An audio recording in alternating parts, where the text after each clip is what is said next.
Hello everybody, welcome to 165th edition of Ball's Boxing Predictions.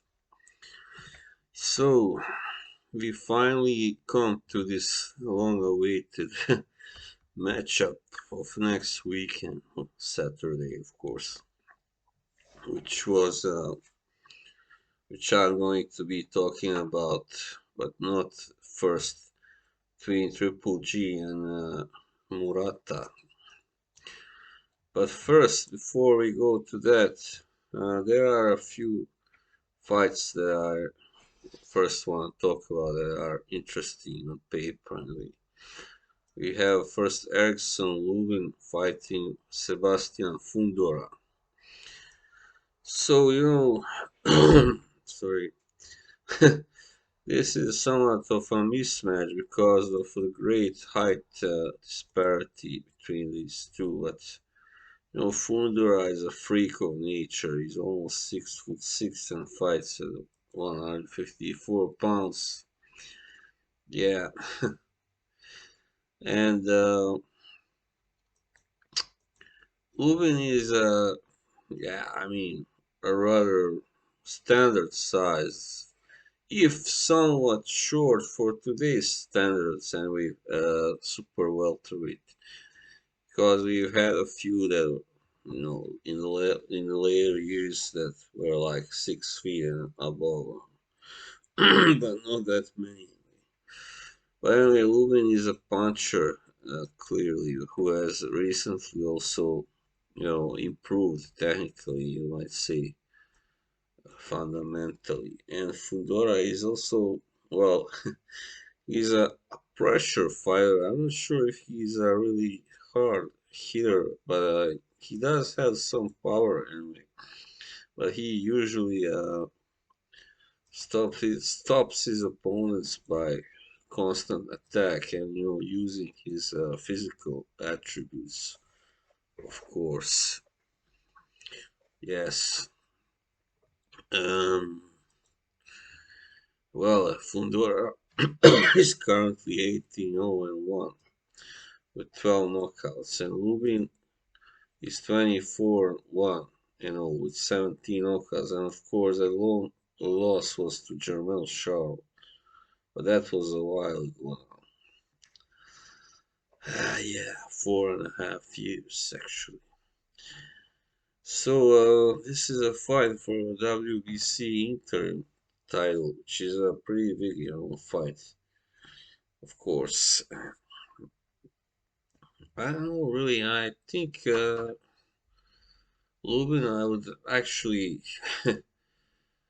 I would have, I have Lubin as a favorite to win this fight simply because he has shown himself. When he in his last fight he knocked out Jason Rosario. And I beat Terrell Gosha before that on points and Nathaniel Gallmore and Ishii Smith. So, but Fundora has still not faced anyone really. I mean, except for Sergio Garcia, maybe. I don't know. He was maybe a little overrated. Who knows? Or maybe a protected fire. But Fundora is a guy who wins by simply being so much taller and being aggressive, pretty much like Paul Williams used to do, back in the day, throwing a lot of punches, yeah, of course, activity. But when it comes to being the sharper fighter and arguably a harder hitter, that's Louis, I would say. Yeah. So, I don't know, really, this is gonna be a tough fight, I mean, for both men, definitely. Uh, but I trust Lubin will come out of it as a winner. Because the only time he was defeated, it was a surprise punch, and it was you know, kind of one punch knockout, which don't really believe that Fundora can pull off, just like that. Simply because he's too tall, and guys who are that like that aren't usually one punch kind of hitters, and yeah.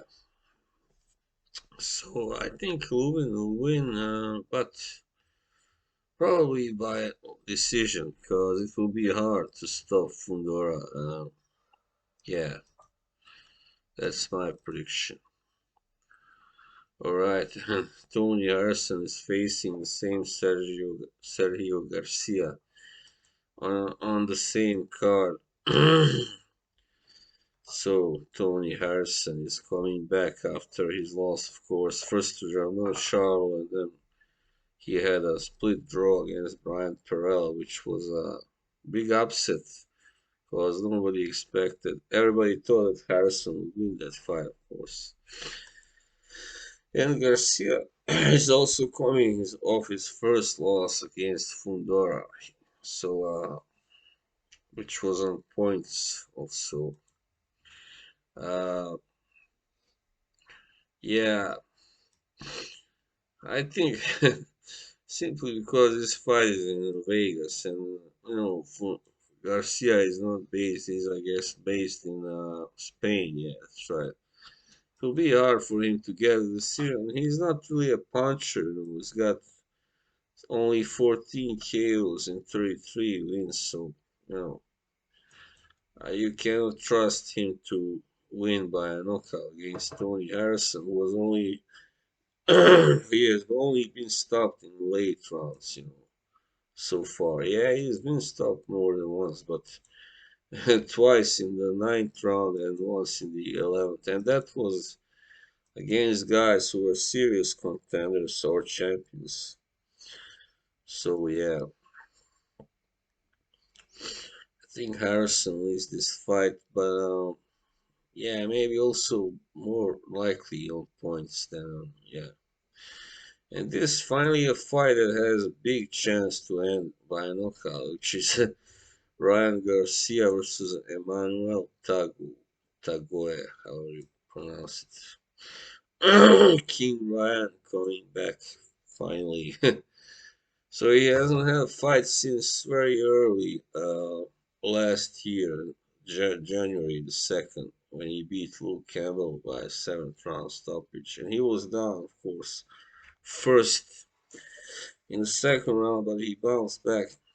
And Emmanuel Tagoe is from Ghana. He's got one loss. That was in his very first fight, and that he's 32 1 and 0 with 15 knockouts. But he has been fighting for a while, and hasn't the best names on his record that he beat are guys that were past prime, that have seen better days already. Moses Pauls, Fernando Salcedo, and Mazonke Fana. So he held the IBO lightweight title. So yeah, I mean, this might be actually a tough assignment for Garcia, but I think he can stop Tagwar. Because Ghanaian fighters usually are very tough, and not that many of them have been knocked out, or many times. So yeah, but Garcia is a younger man, a lot fresher, and got 2 inches height advantage also.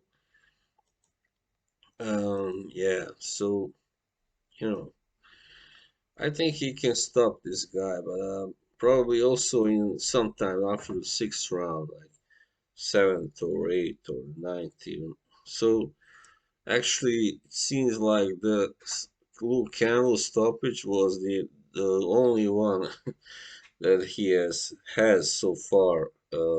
Or no, sorry, not the only one. One of only two that he has scored after the sixth round, Garcia. So we'll see how he will handle unless he manages to put away Taguea earlier. How he will manage it if he has to go like past the eighth round because he hasn't done that. I mean, he hasn't won on knockouts that way. But anyway, my prediction is Ryan Garcia will most likely by a knockout or on points, perhaps. All right, and then finally the big fight. So we have Mr. Gennady Triple G Golovkin, who is now, I guess, closing in on 40, and he's fighting Ryota Murata. So this is a unification fight. Golovkin is the IBF champion, and Murata is WBA champion. All right, so yeah, I mean, yeah, actually, yeah, Golovkin will be turn 40 just a day before that fight. Wow.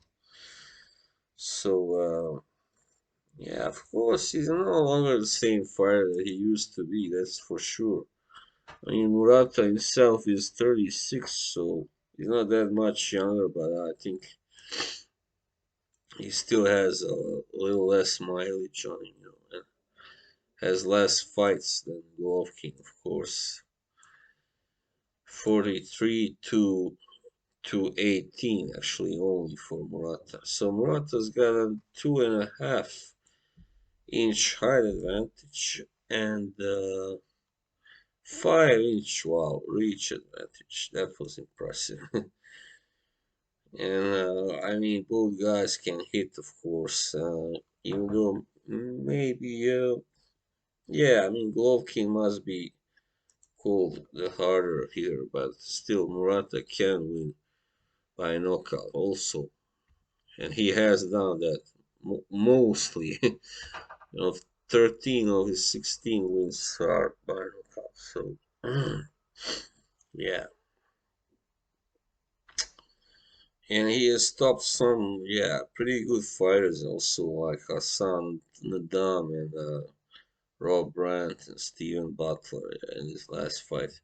But he hasn't had a fight since December 2019, actually, Murata. So that might be a problem. While Golovkin had a fight in December 2020, which he won against Kamil Sheremeta, seventh round corner retirement.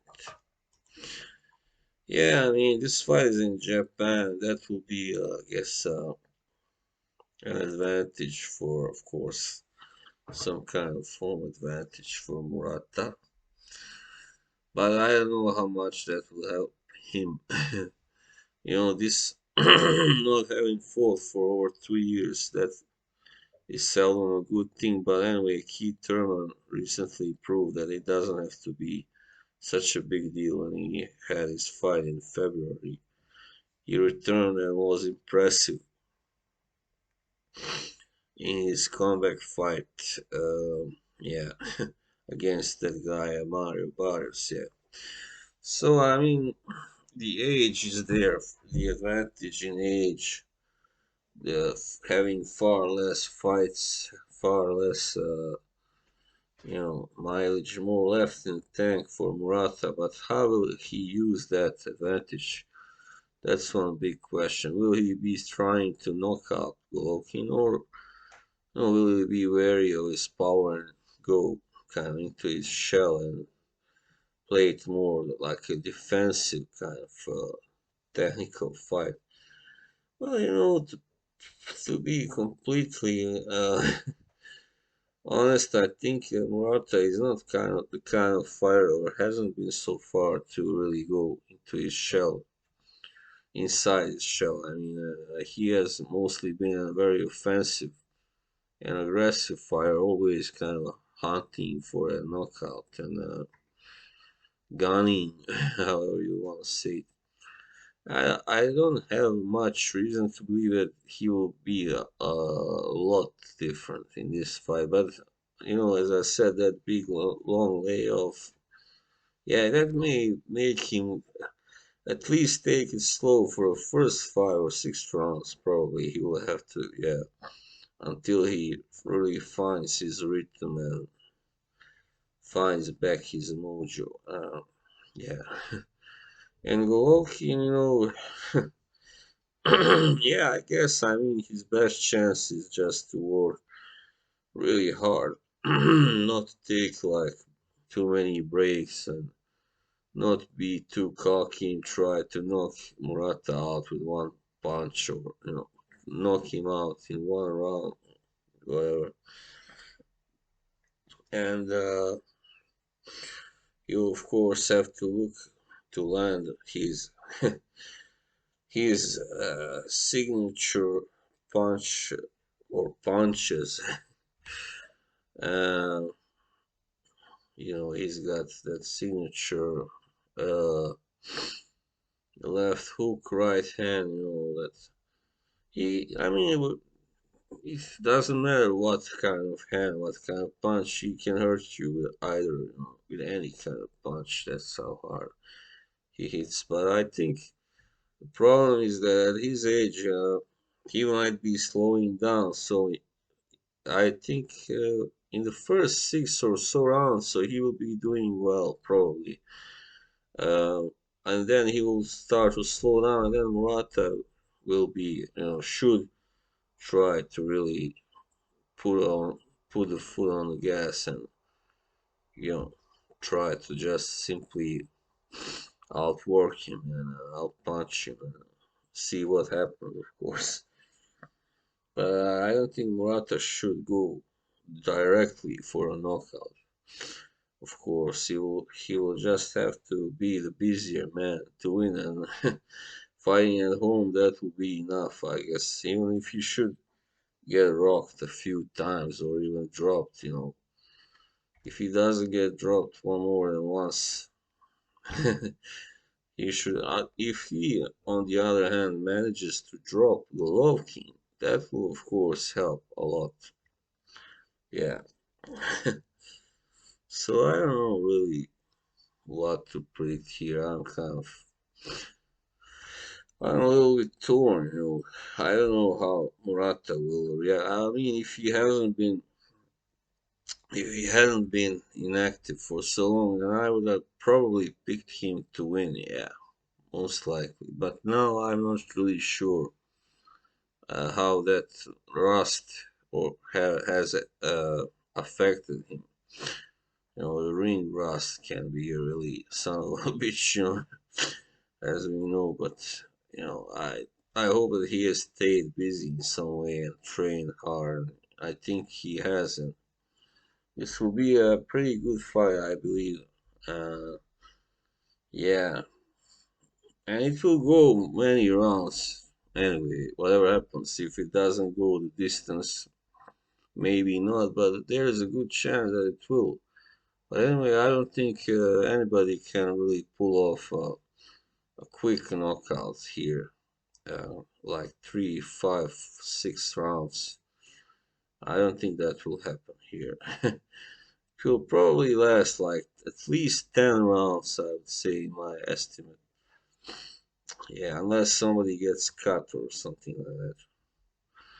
So yeah, I don't really thinking of it all. Well, it's best to actually bet on either a Golovkin stoppage win or a Murata on points, like something like split decision or majority decision or even a draw. So I'm very divided. Yeah. So I guess that was all. Thank you for watching. Bye bye.